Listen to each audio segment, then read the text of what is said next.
ये किसी भी हालत में हमारा दामाद बनने लायक नहीं है।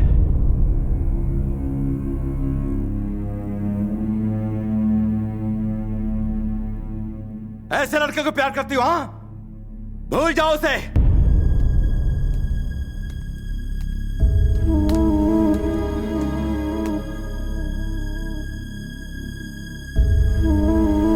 आओ, मर्द बनता है तू? हाँ, माचो मैन। तुझे मर्दानगी दिखाने को मेरा ही गांव मिला था। 25 साल पुरानी दुश्मनी को चुटकी में बदलेगा, इतना महान है तू? अब तक तेरे टुकड़े हो गए होते अगर तू मेरे घर पर मेहमान ना होता। मैं तुझसे इतनी नफरत करता हूं, फिर भी मेरे घर की रोटी खाते हुए शर्म नहीं आती तुझे? छी! अपने प्यार भरे दो मीठे बोल बोलकर तूने मेरी भोली भाली बेटी को फुसला लिया होगा, पर मेरा और इस घर का दामाद बनने के लिए सिर्फ ये लड़की तुझे पसंद करे ये काफी नहीं है। फूफा पसंद करे, चाचा भी पसंद करे, बुआ पसंद करे, मैं पसंद करूं, तब तू दामाद बनेगा इस घर का। और यहां पर तुझे कोई नहीं चाहता, कोई तुझे पसंद नहीं करता। एक बात बता, तुझे क्या लगता है कि तेरे बिना मर जाएगी? जैसे ही तू यहां से जाएगा 4 दिनों में ही ये अपने परिवार के प्यार में तेरे प्यार को पूरी तरह से भूल जाएगी। कान खोल के सुन, मैं यहाँ के गांव का, घर का, सबका मुखिया हूँ। इस घर का दामाद और मेरा उत्तराधिकारी वो होगा जो मेरी शान को बरकरार रखेगा, ना कि तेरे जैसा घटिया चालाक। भानु, अब बस करो। ये गांव क्या सोचता, तुम उसकी बात करते हो, पर इस घर के बारे में कभी सोचा?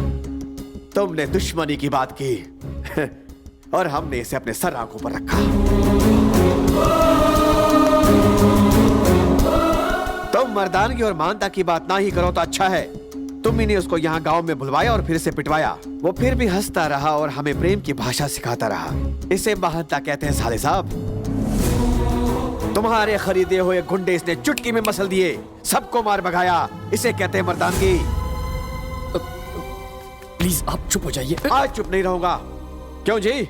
मैं तुम्हारे खिलाफ बोल रहा हूं इसलिए तुम मुझे बाहर फेंक सकते हो, पर अब मैं इसकी परवाह नहीं करता हूं। इज्जत और अभिमान से जीने की हिम्मत इस लड़के ने हमें दी है साले साहब। हाँ, इस लड़के ने। ये बताओ, वो जैसा कामचोर दामाद बन सकता है, ये दामाद बन सकता है, और यहाँ तक कि तुम्हारी नजर में वो गुंडा भी दामाद बनने के लायक है, पर जो इस घर में इतनी खुशियाँ लाया है, ये लड़का तुम्हारा दामाद बनने के लायक नहीं। ऐसा क्यों?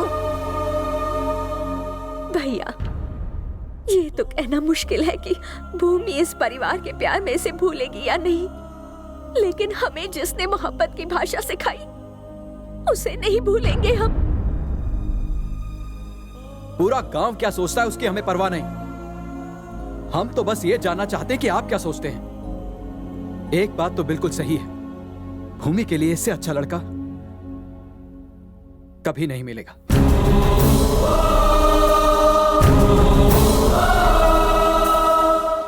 सर, अब आप इन लोगों की बातें मत सुनिए।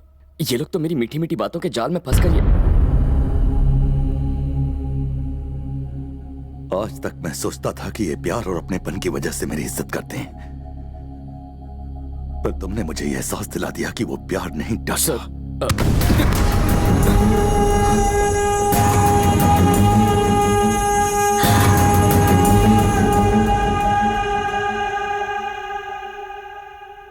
मैं सिर्फ नफरत की भाषा बोलता रहा, इस डर से कि कहीं इसे प्यार न कर बैठूं।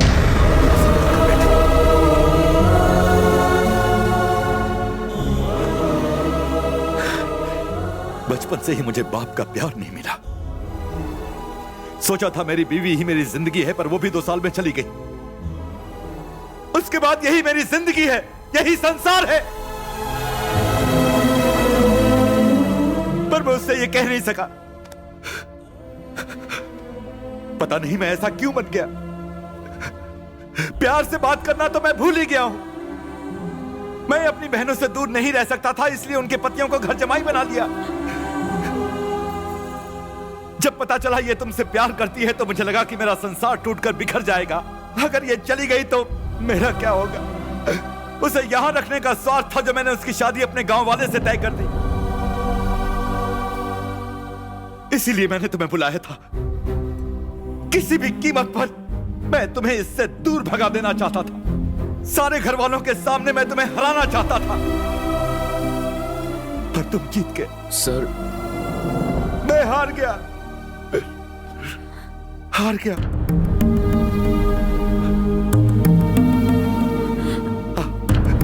इधर आ, इधर आ।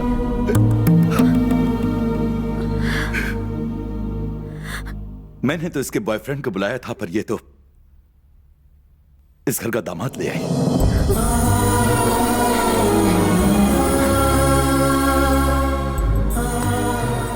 खुश रहो।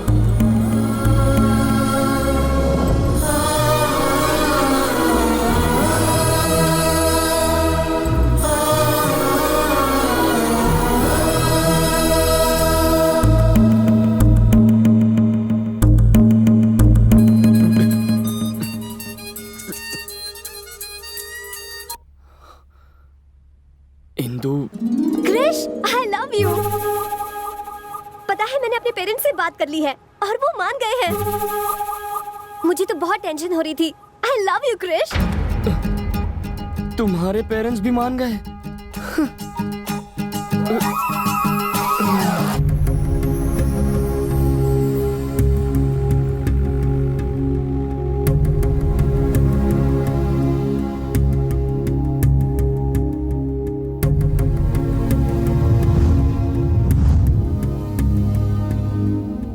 क्रिश, तुम चले जाओ।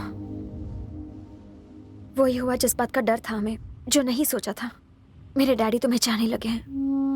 डैडी के मुंह से अपने लिए प्यार के 2 शब्द सुनने के लिए मैं तरस गई थी। आज उन्होंने पहली बार कहा कि मैं उनकी दुनिया हूँ। इतना काफी है क्रिश। मैं नहीं चाहती कि तुम मेरी वजह से खुद को और तकलीफ दो। तुम जाओ। अगर अभी चला गया तो तुम्हारे पापा को धोखा देने जैसा होगा। अभी या बाद में मुझे जाना तो है, ये कोई बड़ी बात नहीं है।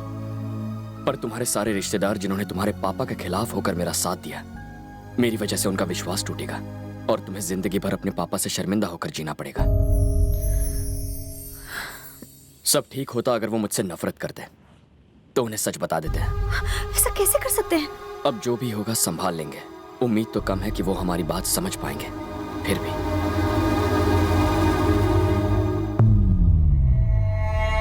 पहली बार मैं अपना वादा नहीं निभा पा रहा हूं। मैं फंस गया। मेरी बेटी आपके बेटे से शादी नहीं करेगी।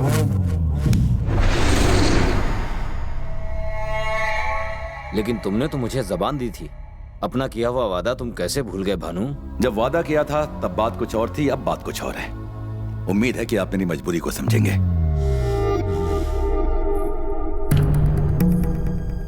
भूमि ने अपना फैसला कर लिया है। अगर तुम्हारे साथ शादी हुई तो वो खुश नहीं रहेगी और ना ही तुम खुश रह पाओगे।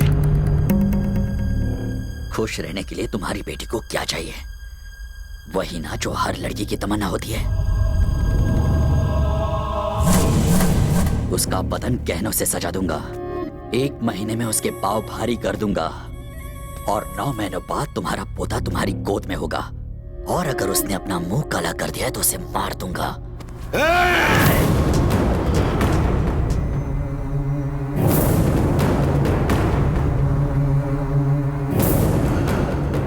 अपने दिमाग से यह ख्याल निकाल दे कि मैं तेरी इज्जत करता हूँ। मैंने उसे बचपन से चाहा है। मैं उसे किसी और की बाहों में नहीं देख सकता। साले, तूने ये सोच भी कैसे लिया कि तू मुझे इनकार कर देगा और मैं चुपचाप यहाँ से चला जाऊंगा?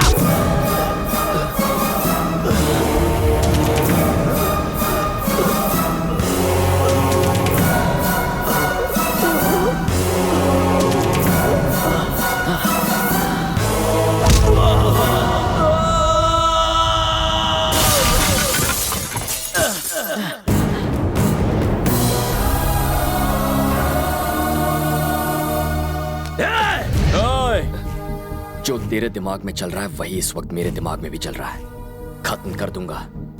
आइंदा इस घर के किसी भी आदमी को हाथ लगाने की कोशिश की ना, तो खाने और धोने के लिए सिर्फ एक ही हाथ बचेगा।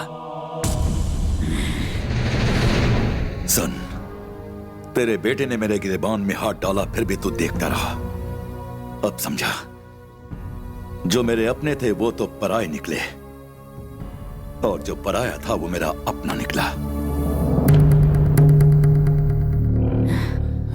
अब तक तुम सोचते थे कि तुम्हारा बेटा मेरी जायदाद का वारिस बनेगा, तो अब तुम सुन लो, आज से ये लड़का मेरा वारिस होगा, ये मेरा दामाद होगा।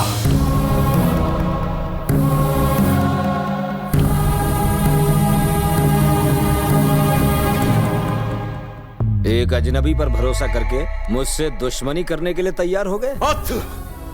सिर्फ तुम पर भरोसा करके मैंने अपने भाई को छोड़ दिया। इस लड़के ने मुझे सिखाया कि रिश्तों की क्या पहचान है। मैं अभी उसके घर जा रहा हूं। आज मैं अपने भाई के घर जाऊंगा और उसको इस घर में ले आऊंगा।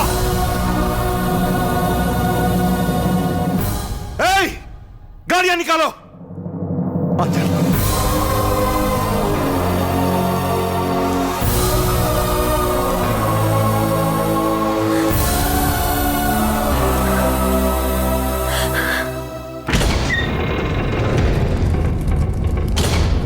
भैया